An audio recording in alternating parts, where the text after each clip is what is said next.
Hai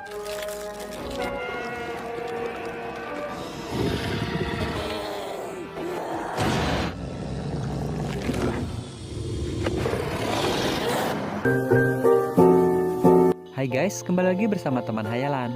Kali ini saya akan bercerita panjang kali lebar, kali-kali aja dapat ukti. Ditemani suara tongeret yang bernyanyi, saya akan mendongeng sebuah film. Film ini menceritakan seorang polisi wanita yang harus membunuh anaknya sendiri nih guys. Karena anaknya telah berubah menjadi monster serigala yang sangat buas dan haus akan darah manusia nih guys. Anaknya berubah menjadi manusia serigala setelah terinfeksi oleh manusia serigala yang menyerangnya.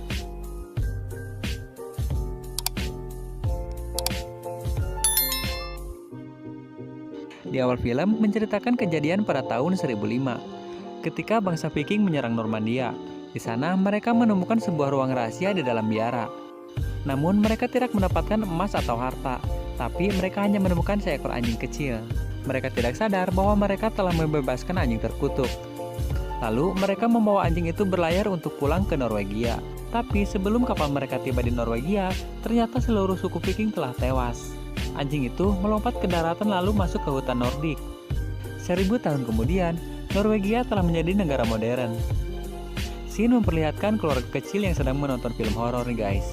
Gadis yang bernama Tale diam-diam mengambil 6 kaleng bir dari dalam kulkas, kemudian memasukkannya ke dalam tas. Namun ketahuan oleh adiknya yang tidak dapat bicara bernama Jenny. Tale berbicara menggunakan bahasa isyarat agar Jenny tidak memberitahu Arthur. Lalu Tale berpamitan kepada Arthur. Arthur meminta Tale untuk memanggilnya ayah. Tapi Tale berkata bahwa Arthur bukan ayahnya. Ternyata Tale belum menerima Arthur sebagai ayahnya. Hal itulah yang membuat hubungan Tale dengan keluarganya sedikit kurang harmonis. Sebelum pergi, Tale diingatkan agar pulang sebelum jam 11 malam oleh ibunya. Ibunya adalah seorang polisi bernama Liv Berg. Tale disambut oleh temannya yang bernama Jonas. Jonas ingin mengajak Tale untuk berkeliling kota Nibo, karena Tale baru pindah dari kota Oslo. Di sana, wanita yang bernama Elin menjuluki Tale sebagai si gila dari Oslo. Setelah sedikit bercanda-canda tegang, Elin yang merasa cemburu mengajak Jonas untuk berbicara empat mata. Karena Tale merasa tidak nyaman oleh laki-laki yang nanya-nanya nggak jelas, Tale pergi mencari Jonas dan Elin.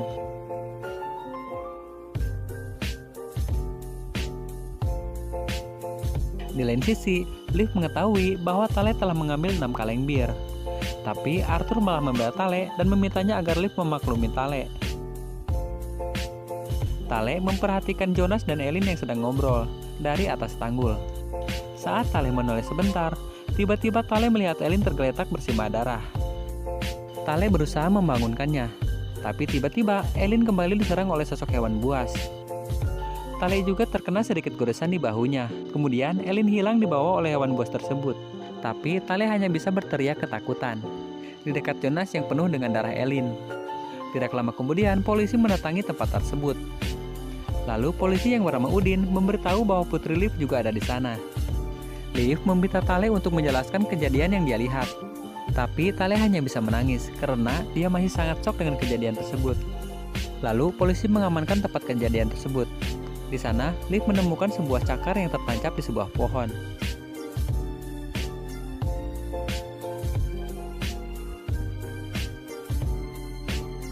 Di rumahnya, Liv menanyakan tentang kejadian kemarin. Lalu Elin pun menjelaskan kejadian yang dia lihat.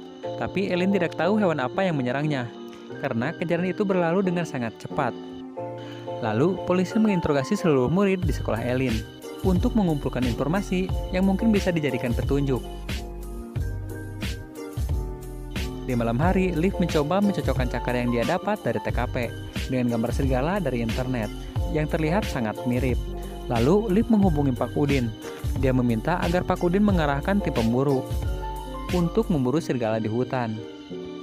Tapi mereka tidak dapat melakukannya karena mereka tidak memiliki izin untuk memburu serigala. Saat sedang sarapan, tiba-tiba Liv diberitahu bahwa polisi telah menemukan jasad Elin. Saat melihat jasad Elin, Pak Udin memutuskan untuk menunggu di luar karena merasa pusing. Lalu seorang dokter menyarankan agar Liv menghubungi seorang pakar hewan yang sudah terkenal di Norwegia.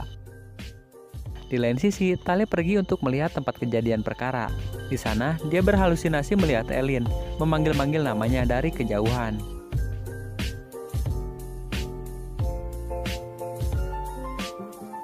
Singkat cerita, seseorang yang bernama Brodin mendatangi kantor polisi. Di sana, dia berbincang dengan Liv. Lalu, Brodin memberitahu bahwa pelakunya adalah manusia serigala.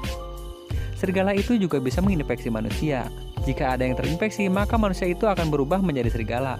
Brodin meminta agar polisi percaya dengan ucapannya. Namun Liv menganggap cerita Brodin hanyalah sebuah mitos. Brodin tetap meminta Liv untuk menemuinya jika Liv membutuhkan bantuannya untuk memburu serigala tersebut. Sambil memberikan sebuah peluru, lalu Brodin berkata bahwa hanya peluru itu yang bisa membunuh serigala tersebut. Sebelum pergi, Brodin diam-diam memasukkan satu kotak amunisi ke saku jaket milik Liv. Di lain sisi, Jonas dan Tale berbincang-bincang di sebuah toko pizza.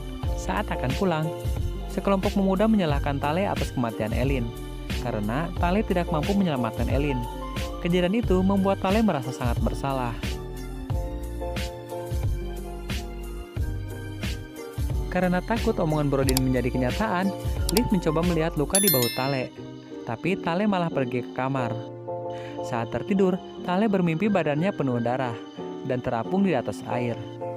Tiba-tiba, Jonas mengajak Tale untuk bertemu. Saat menemui Jonas, tiba-tiba Tale merasa sangat pusing. Di lain sisi, dokter hewan yang bernama William memeriksa jasad Elin.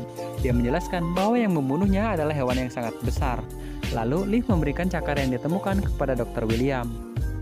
Dokter William mengatakan bahwa luka yang ada pada jasad Elin sangat cocok dengan cakar tersebut. Dokter William sangat yakin kalau itu adalah cakar serigala. Lalu, polisi mengarahkan tim pemburu untuk memburu serigala yang membunuh Elin. Tim pun mulai masuk ke dalam hutan dengan membawa sniper dan anjing pelacak. Di sekolahan, tiba-tiba indera pendengaran Tale menjadi sangat sensitif. Bahkan dia mendengar dengan keras gesekan pensil dengan buku. Kembali ke tim pemburu. Di tengah hutan, anjing pelacak membawa mereka ke suatu tempat. Di sana, mereka menemukan jasad orang yang telah tewas. Pak Udin merasa pusing setelah melihat jasad manusia tersebut, lalu menyerahkan tugasnya kepada Liv. Liv memerintahkan Anderson dan Blistad untuk menjaga mayat tersebut sampai datang bantuan. Lalu Liv pergi menuju ke sebuah tempat bekas galian pertambangan. Di sana, Liv masuk sendirian untuk memeriksanya. Di dalam, Liv menemukan tangga untuk turun ke dasar galian. Tapi Liv harus terjatuh karena salah satu anak tangganya patah. Ternyata Liv jatuh menimpa mayat manusia yang mulai membusuk. Tiba-tiba Anderson dan Blistad tewas diserang serigala. Serigala itu juga menyerang tim pemburu yang ada di luar area tambang. Lalu dengan cepat, serigala itu masuk dan mencoba menyerang Liv yang sedang berusaha naik. Serigala itu tetap berusaha menyerang Liv walaupun sudah ditembak berkali-kali. Hingga akhirnya, Liv berhasil membunuh serigala tersebut menggunakan peluru perak yang diberikan oleh Brodin. Atas kejadian itu, Pak Udin mengalami kritis.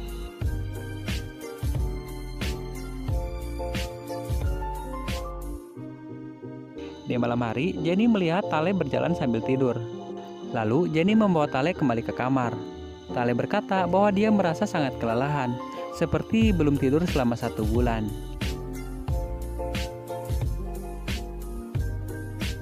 Di lain sisi, Liv pergi menemui Dr. Willy.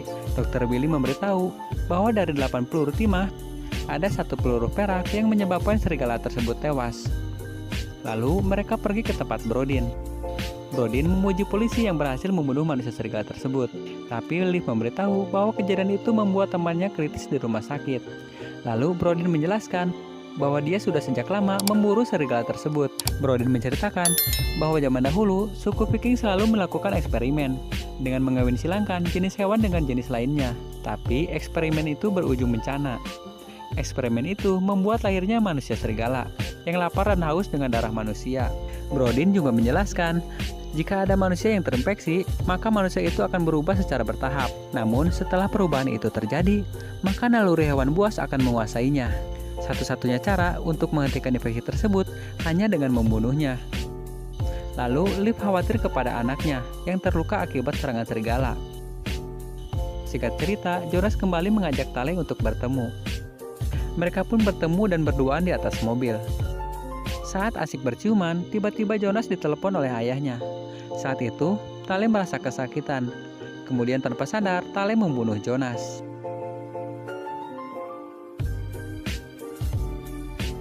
Di pagi hari, polisi bergegas pergi ke tempat kejadian tewasnya Jonas. Kemudian, Tale tersadar di sebuah gudang. Tiba-tiba, Tale memuntahkan jari manusia dari mulutnya. Ternyata itu adalah jari milik Jonas. Tale yang penasaran, diam-diam pergi melihat tempat saat dia bertemu dengan Jonas tadi malam. Di sana, dia melihat Jonas sudah tewas. Akhirnya, dia sadar bahwa dirinya lah yang telah membunuh Jonas. Di rumah sakit, tiba-tiba seseorang mencopot saluran oksigen milik Pak Udin untuk membunuh Pak Udin. Stop, pause dulu. Kemungkinan besar pelakunya adalah Brody nih guys. Karena Brody tidak ingin Pak Udin terinfeksi dan menjadi manusia serigala. Tale memutuskan untuk pergi ke kota Oslo menggunakan bus. Tapi di perjalanan, Tale tiba-tiba mengerang kesakitan. Semua tubuhnya perlahan mulai berubah menjadi serigala nih guys. Tale yang telah menjadi serigala kemudian menyerang semua penumpang yang ada di dalam bus. Hingga bus tersebut mengalami kecelakaan.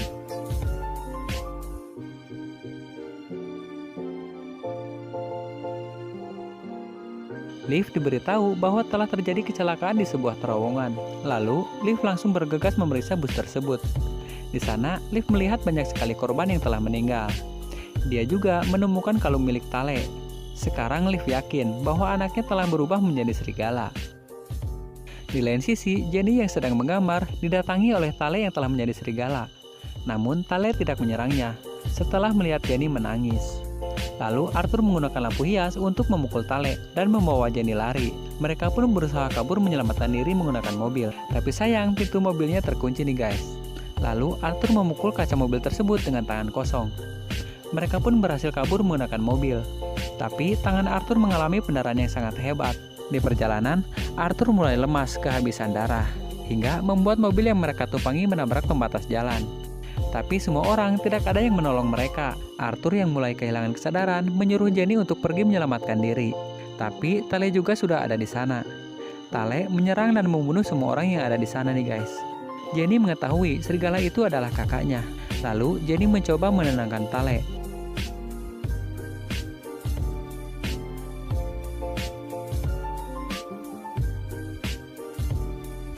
Tiba-tiba ibunya datang bersama Dr. Willy. Dr. Willy berhasil menembakkan satu obat bius kepada Tale, namun belum berhasil melumpuhkan Tale. Mereka pun bersembunyi ke sebuah gedung. Liv dan Dr. Willy berusaha menahan pintu agar Tale tidak bisa masuk.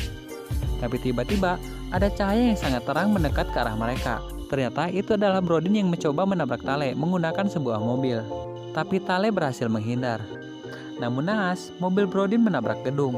Lalu Brodin yang terluka harus terbunuh oleh Tale. Dr. Willy harus terluka cukup parah di tangannya, sedangkan Liv tidak sadarkan diri.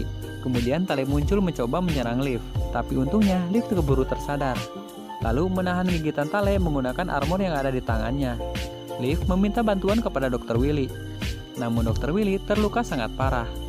Melihat ibunya diserang, Jenny langsung berlari mengambil obat bius yang terletak di dekat Dr. Willy, lalu menancapkannya ke leher Tale. Obat itu berhasil membuat Tale pingsan. Singkat cerita, Tale telah dibawa ke rumah sakit. Liv sangat bersedih melihat anaknya menjadi serigala.